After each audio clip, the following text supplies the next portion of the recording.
We're gonna go over the dumbbell and barbell push press. So a few different variations, and the reason I like this is because it ties the whole body into it. So the simple motion of loading the hips, driving up through, it's not just an overhead press, and that's important because we wanna keep the shoulders tied in, but we're looking at keeping the hips and the core and the torso working together as we drive up and overhead.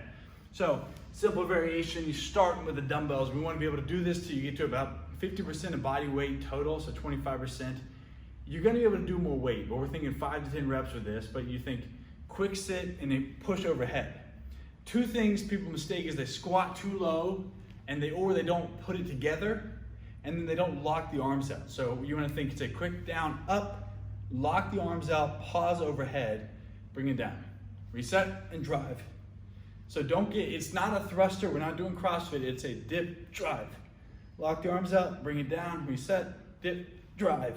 Okay, so with that, you can obviously start bilateral. A great way to work on this, and the first thing I always do is a unilateral variation. It's just a dip, drive. Same thing applies. Quick dip, push. All right, so we're looking at that. That's gonna engage work on asymmetry. So if you're coming from a place where you have shoulder pain, shoulder injury, start one side at a time. Start with the non-dominant side. Make sure you can go that. And you only go as heavy as you can go confidently on this side. Once you get that, and you can do about 50% of your body weight, so 25% of your body weight in each hand, then you can start to load more.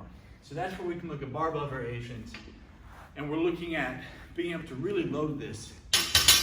But the thing to remember is that the fundamentals don't change. It's a quick dip, push, drive the head through the top so that the bicep is by your ear. You don't want to get stuck here, and if you can't pause and hold it for a second at the top, you don't have mastery over it. So same deal. You get the bar up. As you get more confident, you can let the bar sit on your shoulders at the bottom, and then when you go dip, drive, you're here, okay? Catch the bar, wrist, dip, drive. All right, so one of the reasons I like this is because you're gonna notice the athleticism required to coordinate different body parts together is key. This is different than something like a strict overhead press. That's okay.